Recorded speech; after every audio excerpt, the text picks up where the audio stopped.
فقد قال الله تبارك وتعالى في كلامه المجيد والفرقان الحميد: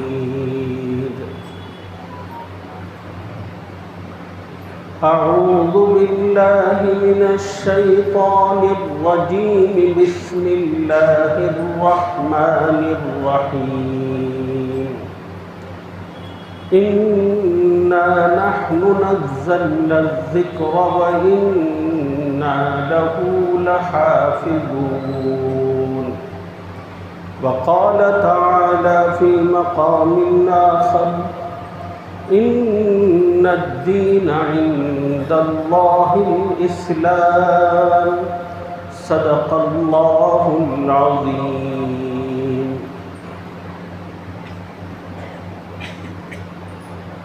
قابل احترام بزرگوں، نوجوان ساتھیوں، دین کے بعد عظمت و احترام سے سننے والی ماؤں اور بہنوں، السلام علیکم ورحمۃ اللہ وبرکاتہ۔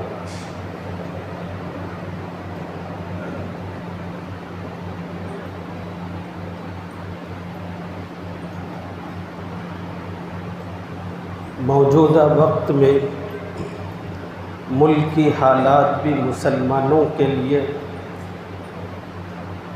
انتہائی پریشان کن، تشویشناک ہے۔ عالمی حالات بھی مسلمانوں کے لیے اتنے ہی پریشان کن اور تشویشناک ہے۔ ملکی سطح پر حکومت و اقتدار میں بیٹھے ہوئے لوگ ان کوششوں اور سازشوں اور منصوبوں میں جٹے ہوئے ہیں کس طرح اس ملک کے مسلمانوں کو اسلام سے ہٹا کر ایک قومی دھارے میں شامل کیا جائے۔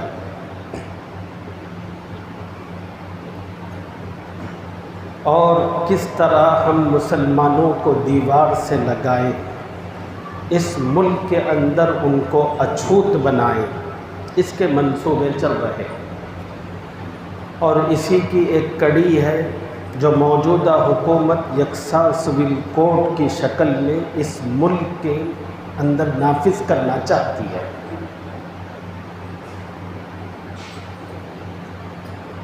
یہ تو ملکی حالات ہیں۔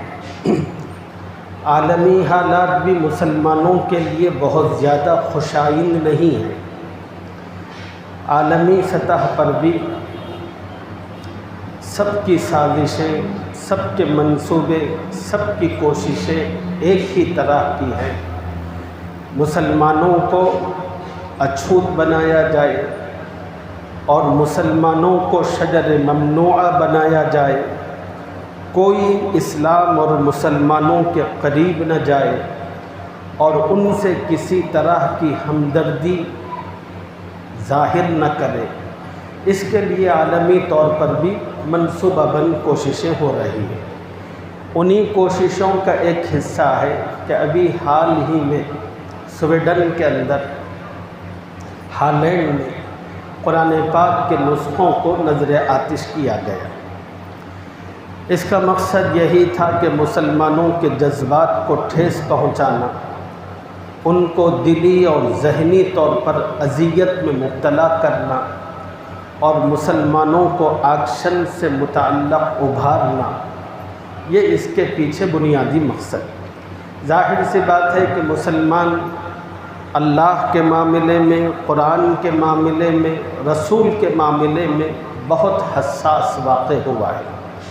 بھلے مسلمان کی زندگی میں اسلامی احکامات پر عمل ہو کہ نہ ہو ایک دوسرا معاملہ ہے، لیکن وہ اللہ کی محبت میں، قرآن کی محبت میں، رسول اللہ صلی اللہ علیہ وسلم کی محبت میں بڑا حساس ہے۔ اگر کہیں سے قرآن کی شان میں، رسول کی شان میں کوئی گستاخی ہوتی ہے تو مسلمان اپنے انجام کی پرواہ کیے بغیر اپنی جان کو ہتھیلی میں لے کر اٹھ کھڑا ہوتا ہے۔ وہ یہ نہیں سوچتا کہ اس کے جواب میں مجھے میرے خاندان کو انتہائی اذیتوں سے گزارا جائے گا، وہ کسی چیز کا لحاظ اور پرواہ کیے بغیر اللہ اور اس کے رسول کے نام پر فداکارانہ جذبات اپنے اندر رکھتا ہے۔ اور یہ چیز دنیا کے تمام مذاہب کے لوگوں کو بہت اچھی طرح معلوم۔ انہوں نے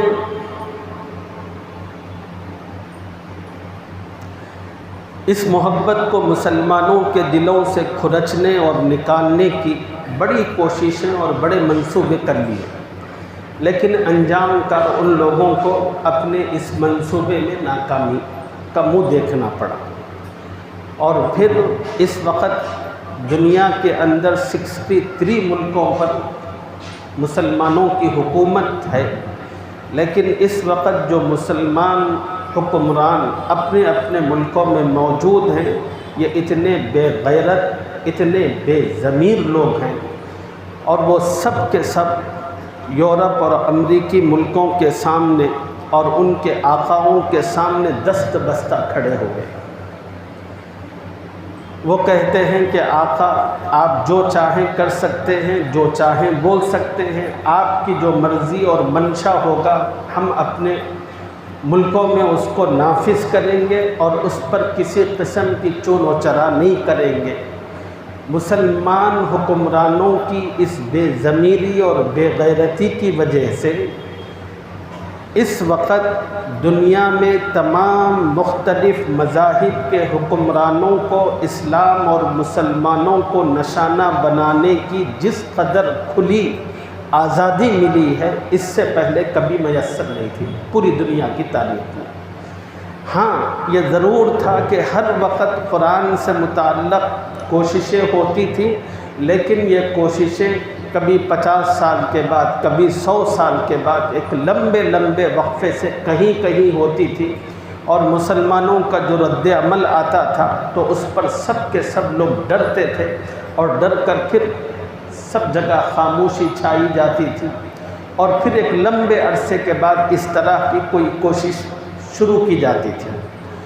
لیکن جب سے دنیا تیسرے 1000 سال میں داخل ہوئی اور 2000 سال کی تکمیل ہوئی، اس وقت سے پوری دنیا کے مذاہب کے لوگوں نے اسلام اور مسلمانوں کو اپنے نشانے پر رکھ لیا۔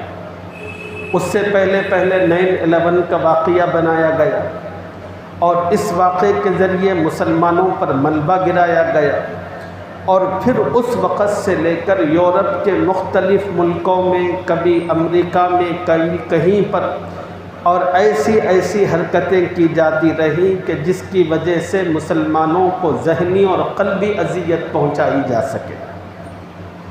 کبھی نبی علیہ السلام کی ذات اقدس پر کارٹون بنا کر شائع کیے جاتے رہے،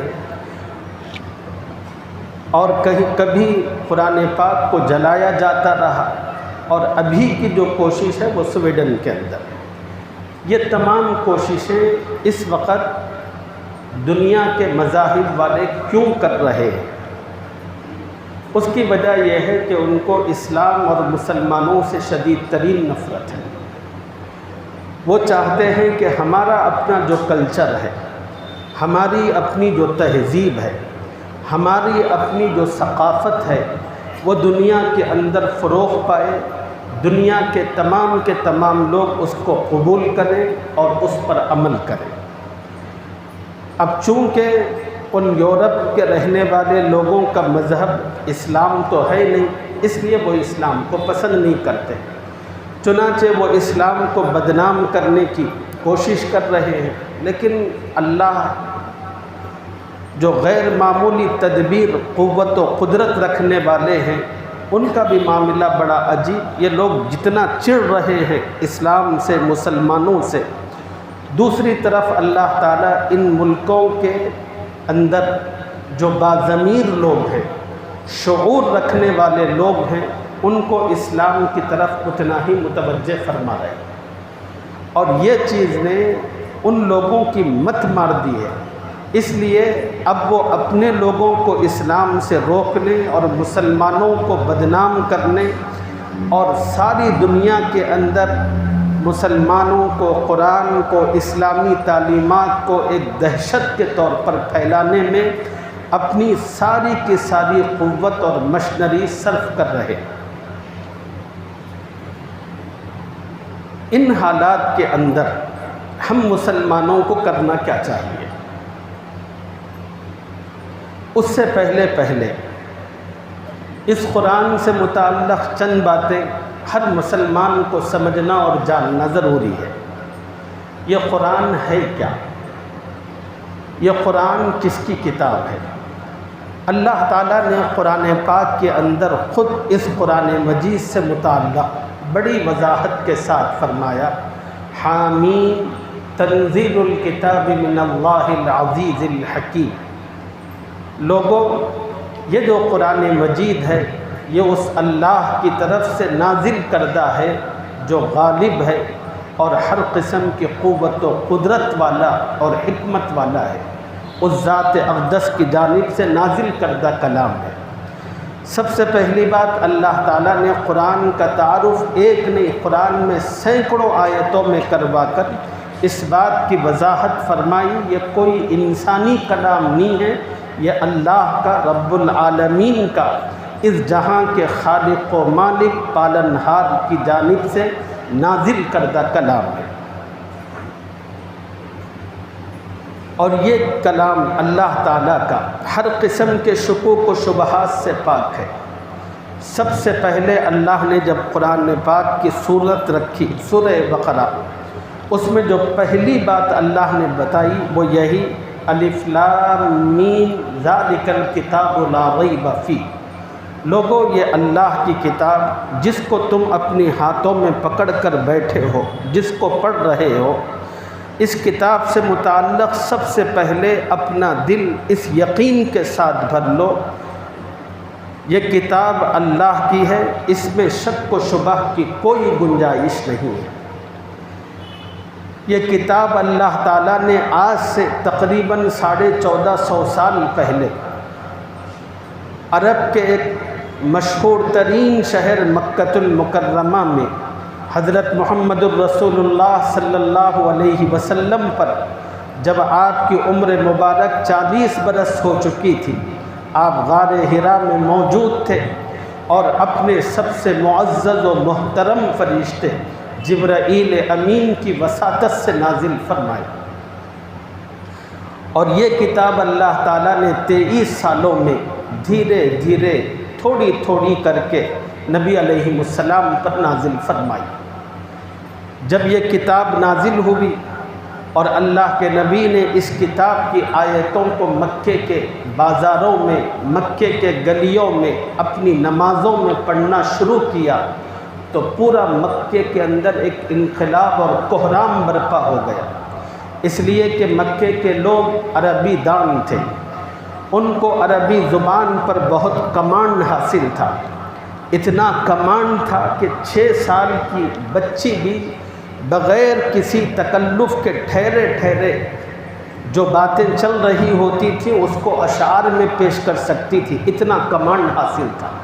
اسی وجہ سے وہ لوگ اپنی عربی پر فخر کرتے تھے اور اپنے آپ کو عرب اور پوری دنیا کو عجم یعنی گونگا کہتے تھے۔ وہ تو عربی کو جاننے والے تھے، جب ان عرب کے لوگوں نے اللہ کے اس کلام کو سنا تو کوہرام برپا ہو گئے۔ ان لوگوں نے سب سے پہلے اس بات کو چاہا کہ قرآن کی آواز کو دبایا جائے، تو تمام مشرکین عرب اور اس کے جتنے بڑے بڑے سردار تھے سب کے سب اکٹھا ہو گئے۔ انہوں نے کہا کہ یہ کلام غیر معمولی سحر اور جادوئی کیفیت اپنے اندر رکھتا ہے، جو اس کلام کو سنتا ہے اس کی مٹھاس، اس کی حلاوت، اس کی صداقت کانوں کو چھیدتی ہوئی، دل میں سوراخ کرتی ہوئی اندر تک پہنچتی ہے۔ اگر اس کلام کی سحر انگیزی کا سلسلہ اسی طرح چلتا رہا، ہم لوگ جو زمانوں کے ساتھ اپنے باپ داداؤں کے طور و طریقوں کے ساتھ جڑے ہوئے ہیں وہ سب کا سب ختم ہو جائے گا، اور پورے مکے پر محمد اور ان کے ماننے والے غالب آ جائیں گے، اور ہمارے جو عہدے ہیں، ہماری جو بادشاہتیں ہیں، ہماری جو سرداریاں ہیں، وہ سب کی سب ایک لخت ختم ہو جائیں گی۔ اگر ہم یہ چاہتے ہیں کہ اپنا بھرم قائم رکھیں اور ہمارے باپ داداؤں کی رسم و رواج کو جاری رکھیں، تو پھر اکٹھے ہو کر ہم سب کو اس قرآن کا مقابلہ کرنا ہوگا۔ اس قرآن کی آواز کو دبانے کی بھرپور کوشش کرنی ہوگی۔ اس کے لیے اپنی قوت اور اپنی تمام تر وسائل کو بروئے کار لانا ہوگا۔ چنانچہ سب لوگوں نے باہم متحد و متفق ہو کر قرآن کا مقابلہ کرنے اور اس کی آواز کو دبانے کے لیے بھرپور کوشش کی۔ قرآن کی مختلف آیتوں میں اس کا تذکرہ موجود ہے۔ سب سے پہلے مکے کے لوگوں نے قرآن سے متعلق جو الزام لگایا وہ یہ قرآن اللہ کی کتاب نہیں ہے، بلکہ محمد صلی اللہ علیہ وسلم نے خود اس کو اپنی طرف سے گھڑا ہے۔ محمد صلی اللہ علیہ وسلم نے خود بنا لیا اور بنا کر یہ کہتے ہیں یہ اللہ کی کتاب ہے۔ تو سب سے پہلا حملہ مشرکین نے قرآن پر اس طرح کیا، تو اللہ رب العزت نے اس کا جواب عرش سے نازل فرمایا، لوگوں، محمد صلی اللہ علیہ وسلم کوئی خدا تو نہیں ہے، وہ تمہارے ہی معاشرے اور سماج کا ایک حصہ ہیں، عبداللہ کے بیٹے ہیں، عبد المطلب کے پوتے ہیں، آمنہ کے لخت جگر ہیں، اور تمہارے ہی درمیان محمد پلے بڑے ہیں، ان کی پرورش و پرداخت ہوئی ہے۔ اگر تم کہتے ہو کہ اس قرآن کو محمد نے بنایا ہے صلی اللہ علیہ وسلم، یہ ان کا اپنا کلام ہے، جس طرح محمد عربی جانتے ہیں، تم بھی تو محمد کے مقابلے میں اتنی ہی عربی جانتے اور سمجھتے ہو۔ بڑا آسان ہے محمد کو رد کرنے کا کہ تم بھی اس جیسی کوئی کتاب بنا کر پیش کر دو۔ چلو ہم بھی مان لیں گے یہ اللہ کی کتاب نہیں ہے، بلکہ یہ محمد الرسول اللہ کی کتاب ہے۔ تمام عرب لوگ عربی زبان پر اتنی کمانڈ کے باوجود بڑی کوشش کی، بڑے بڑے فصحاء، بلغاء، تمام تر لوگوں نے مل کر، لیکن اللہ کے کلام کی طرح کوئی کلام انہوں نے بنا نہیں سکا۔ اپنی عجز و انکساری انہوں نے ظاہر فرمائی۔ اللہ نے کہا کہ جب تم بنا نہیں سکتے تو پھر تسلیم کرو کہ یہ انسان کا کلام نہیں ہے، بلکہ اللہ کا کلام ہے۔ اور یہ کتاب جو اللہ نے نازل فرمائی، کیوں نازل کی؟ اس کتاب کے نزول کا مقصد کیا؟ ایک اور جگہ اللہ تعالیٰ نے فرمایا، کتاب انزلناہ مبارک، لوگوں ایک بابرکت کتاب ہے جو ہم نے تمہارے اوپر نازل فرمائی، لیدبروا آیاتی، اس کتاب کے نزول کا مقصد یہ ہے کہ تم کلام الہی کی آیتوں پر غور و فکر کرو، اللہ کے کلام کو کھولو، پڑھو اور سمجھو، جانو کہ جس خالق و مالک نے یہ کتاب تمہارے لیے بھیجی ہے وہ چاہتا کیا ہے، وہ بتاتا کیا ہے، اور کس راستے کی طرف تمہاری رہبری اور رہنمائی کرتا ہے۔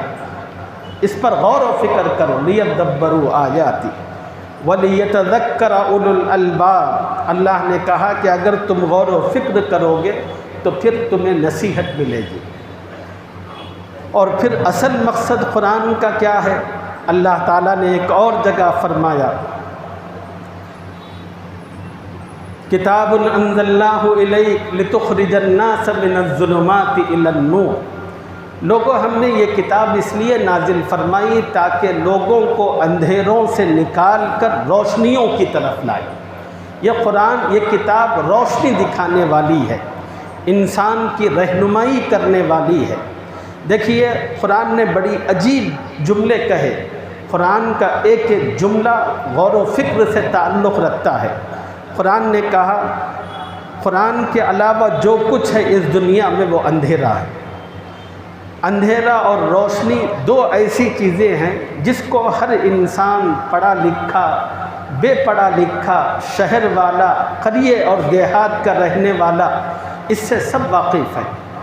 روشنی کا فائدہ کیا ہے، اندھیرے کا نقصان کیا ہے۔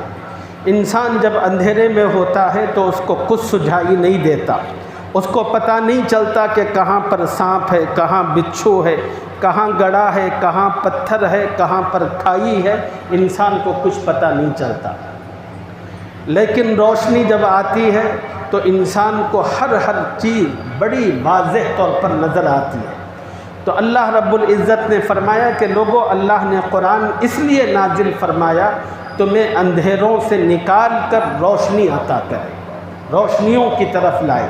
یہ قرآن ایک روشنی ہے جو انسان کو عقیدوں میں، عبادتوں میں، معاملات میں، معاشرت میں، اخلاق میں، ہر چیز کے اندر روشنی دکھاتی ہے۔ ایک انسان کو عقیدہ کس طرح رکھنا چاہیے، انسان کو دنیا میں کس کی عبادت و بندگی کرنی چاہیے، وہ عبادت و بندگی کا طریقہ کیا ہونا چاہیے، اسلام ایک مسلمان ایک انسان کو کس کو فالو کرنا چاہیے، کون سا راستہ اور طریقہ بہترین ہے، کس کو اخلاق کہتے ہیں، کس کو بہترین سوسائٹی کہتے ہیں، ساری کی ساری باتیں قرآن پاک میں اللہ تعالیٰ نے بتائی، اور بتا کر کہا کہ اللہ نے یہ کتاب اس لیے نازل فرمائی تاکہ تمہیں روشنی دکھائے اور تمہیں اندھیروں سے نکالے۔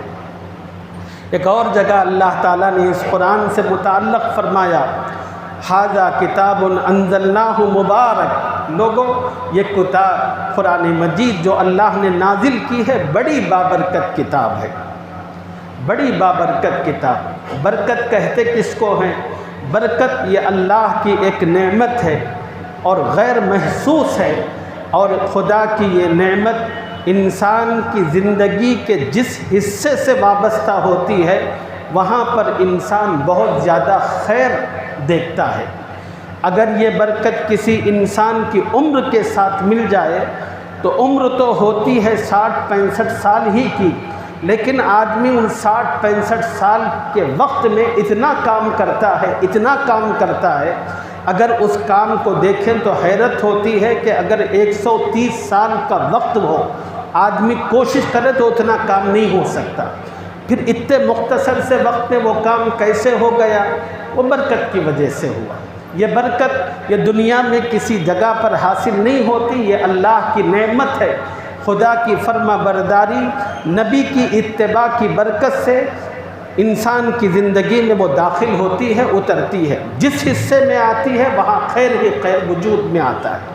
اللہ نے قرآن سے متعلق کہا اگر یہ برکت اولاد میں آ جائے تو پھر یہ اولاد ماں باپ کے لیے آنکھوں کی ٹھنڈک ہوتی ہے، دل کا سرور اور اطمینان ہوتی ہے۔ اگر یہ برکت میاں بیوی کی ازدواجی زندگی کے اندر آ جائے تو ان دونوں کے لیے دنیا ہی کے اندر گھر جنت کا نمونہ بنتا ہے۔ یہ برکت جس میں آتی ہے وہاں چیزوں کی قیمت بڑھا دیتی ہے اور خیر آتا ہے، اور اللہ نے اسی کو فرمایا وَھَذَا کِتَابٌ أَنزَلْنَاهُ مُبَارَک، لوگوں یہ کتاب جو ہم نے نازل کی ہے بڑی بابرکت کتاب ہے، فَاتَّبِعُوهُ، تم اس کتاب کی اتباع کرو، اس کی پیروی کرو۔ یہ برکت آئے گی کیسے زندگی میں؟ خدا نے اس کا راستہ اور طریقہ بتایا۔ یہ کتاب اللہ نے چومنے اور چاٹنے کے لیے نازل نہیں فرمائی، یہ کتاب اللہ تعالیٰ نے گھروں اور دکانوں کے افتتاح کے لیے نازل نہیں فرمائی، جھگڑوں کے موقع پر اس کے اوپر ہاتھ رکھ کر قسم کھانے کے لیے اللہ نے نازل نہیں فرمائی۔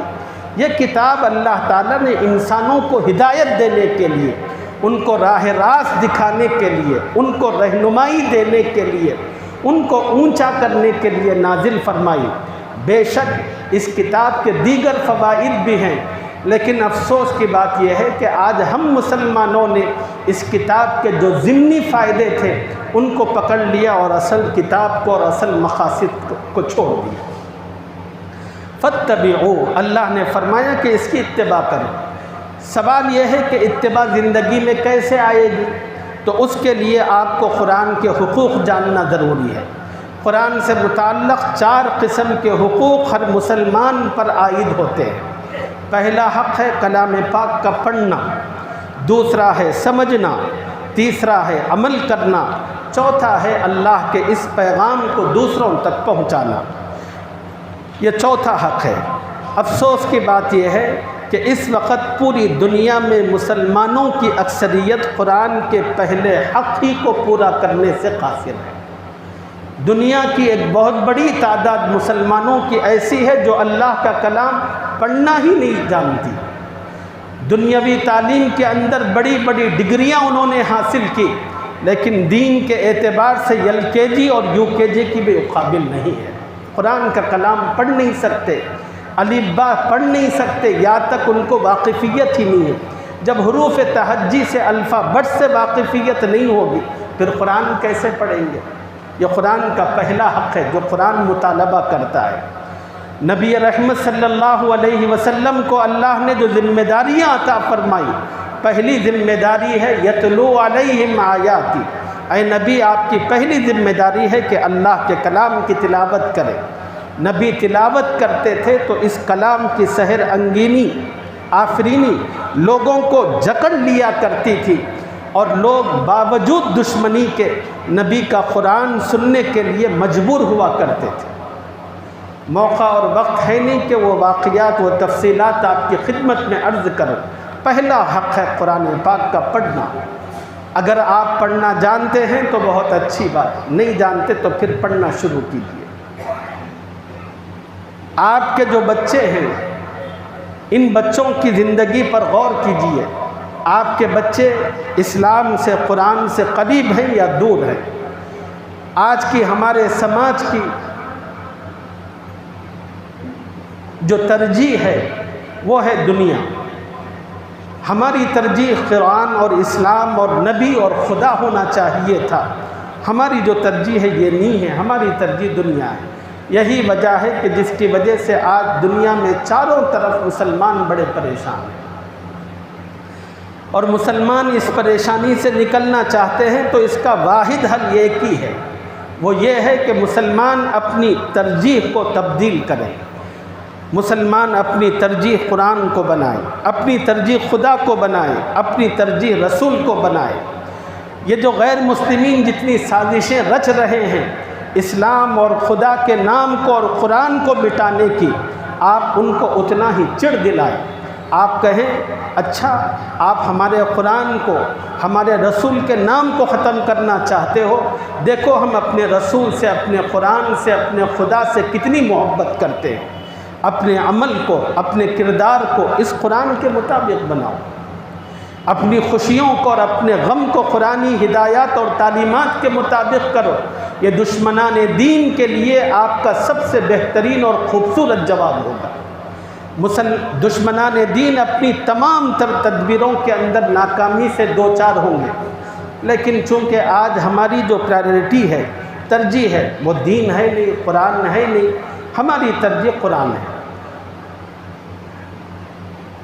حضرت عمر ابن خطاب رضی اللہ تعالی عنہ کی ایک حدیث پاک آپ سنیے۔ رسول اللہ صلی اللہ علیہ وسلم نے فرمایا ان اللہ یرفع بہذا الکتاب اقواما ویضع بہ آخرین۔ قرآن وہ کتاب ہے اس کے ذریعے سے اللہ تعالیٰ قوموں کو عروج بھی عطا فرماتے ہیں، ان کو ذلیل و رسوا بھی فرماتے ہیں، اسی قرآن کی وجہ سے۔ یہی حدیث کا جو مضمون تھا اسی کو علامہ اقبال نے اپنے شعر میں کہا ہے، وہ زمانے میں معزز تھے مسلمان ہو کر، ہم خوار ہوئے تاریخ قرآن ہو کر۔ حضرات صحابہ کو جو عزتیں ملی، رفعتیں ملی، تابعین تبع تابعین، جس دور کے اندر بھی مسلمان معزز تھے وہ قرآن کی وجہ سے تھے، قرآنی تعلیمات کی وجہ سے تھے، اس کی تلاوت کی وجہ سے، اس سے جڑے رہنے کی وجہ سے۔ اور جب جب مسلمانوں نے قرآن چھوڑا، تعلیمات چھوڑا، اس سے اپنے تعلق کو توڑا، تب تب مسلمان اس دنیا میں پیٹے جاتے رہے، ذلیل و رسوا ہوتے رہے۔ یہ اللہ کا دستور ہے جو اللہ کے نبی نے اپنے الفاظ میں بیان فرمایا۔ آج ہمارا حال یہ ہے کہ آج ہر ماں باپ کی پرائیورٹی اور اس کی سب سے پہلی ترجیح یہ ہے کہ بچہ ہو کہ بچی ہو، جو ہی 3.5 سال ہو تو بے چینی شروع ہوتی ہے۔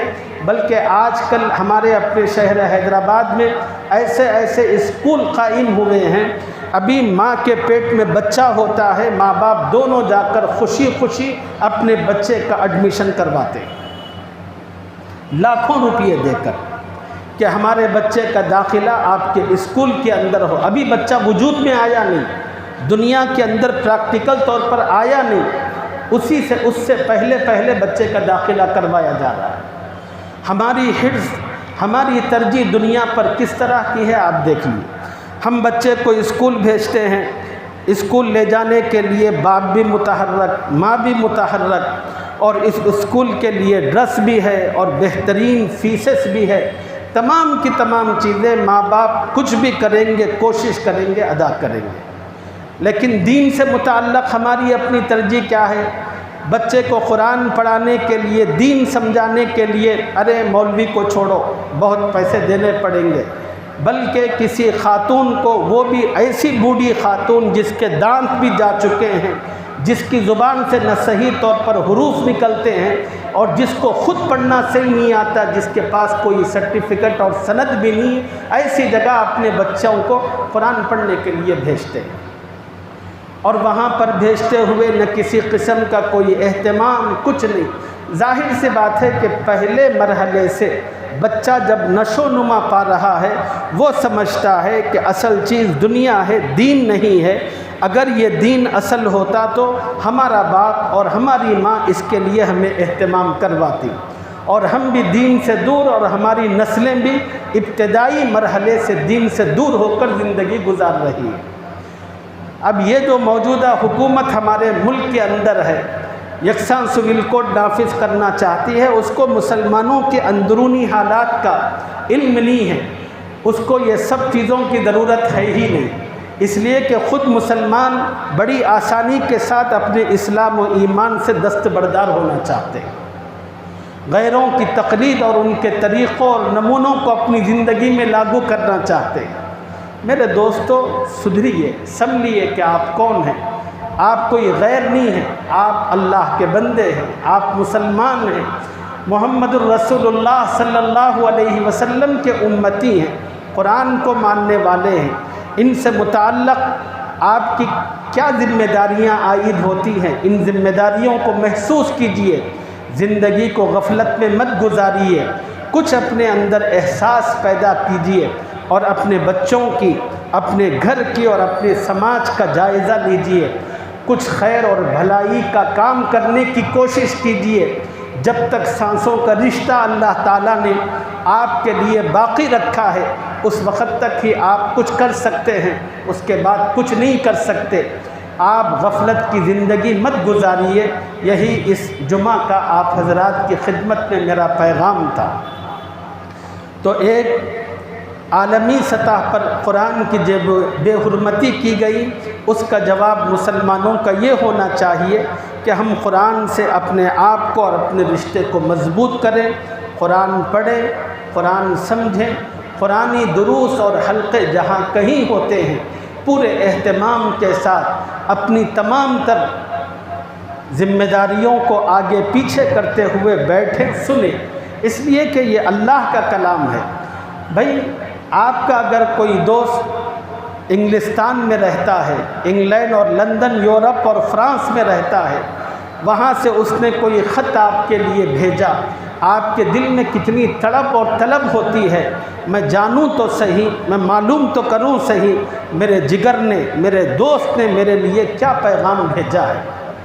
آپ اس وقت تک چین سے نہیں بیٹھتے۔ اگر آپ جاہل ہیں، پڑھے لکھے نہیں ہیں، تو پھر آپ تلاش کرتے ہیں کہ کون آدمی ہے جو سب سے اچھا انگریزی پڑھنا جانتا ہے یا فرانسی زبان جانتا ہے، پھر آپ اس کے پاس پہنچتے ہیں، اس کی منت و سماجت کرتے ہیں، اور اس کے سامنے باادب بیٹھ کر کہتے ہیں کہ یار ذرا بتاؤ تو صحیح میرے دوست نے کیا لکھ کر بھیجا ہے۔ اور پھر جب وہ پڑھنا شروع کرتا ہے تو آپ کتنی توجہ اور کتنے انہماک سے سنتے ہیں۔ اب آپ کے پاس، ایک آدمی کے پاس اس کے دوست کی جو خط کی اہمیت ہے، ہمارے پاس اللہ کے کلام کی اتنی بھی وقت اور اہمیت نہیں۔ یہ اللہ کا کلام ہے جو اللہ تعالیٰ نے میری اور آپ کی نجات، دنیا اور آخرت کی کامیابی کے لیے بھیجا ہے، محمد الرسول اللہ کے واسطے سے، جبرائیل امین کے وسیلے سے دیا ہے۔ وہ کلام آیا ہے، اٹھا کر ہم نے اس کو رکھ دیا طاقوں کے اندر، الماریوں کے اندر، گھروں کے اندر کہیں اوپر، بس وہ کتاب ہے، بس ہم نے یہی سمجھا ہے کہ یہ ایک برکت کی کتاب ہے۔ بس یہ اللہ کی کتاب ہے، اس کو سب سے اونچا رکھو۔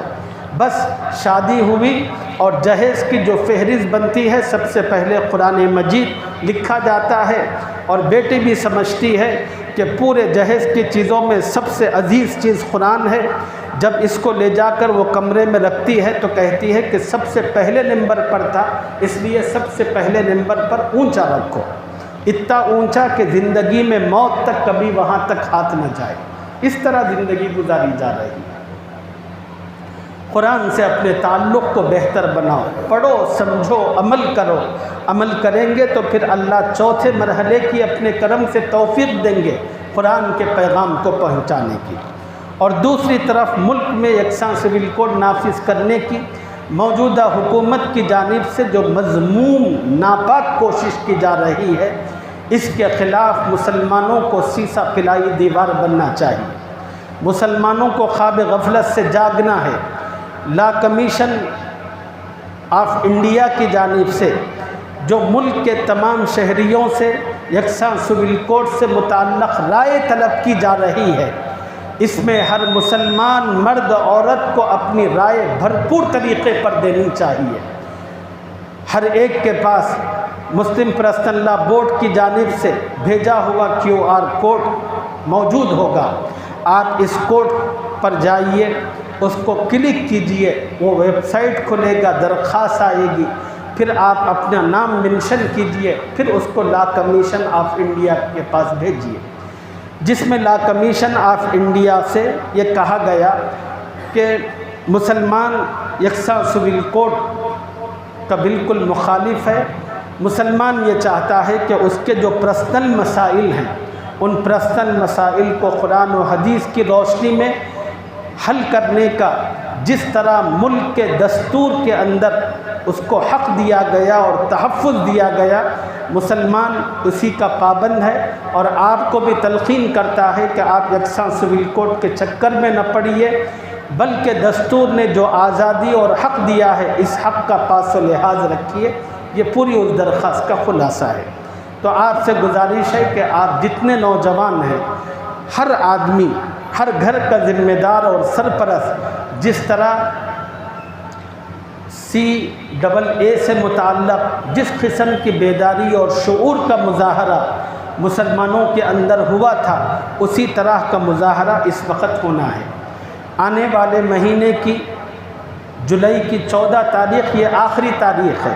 اس کے بعد پھر آپ کی کوئی کمپلین ایکسیپٹ نہیں کی جائے گی۔ اس سے پہلے وقت ہے تمام مرد، عورتیں، تمام نوجوان جن کے پاس موبائل فون ہے، وہ کلک کر کے لا کمیشن آف انڈیا کو اپنی درخواست بھیجیں۔ اگر آپ نے یہ کیا تو اپنی ذمہ داری ادا کی، آگے ہوتا کیا ہے وہ خدا جانے۔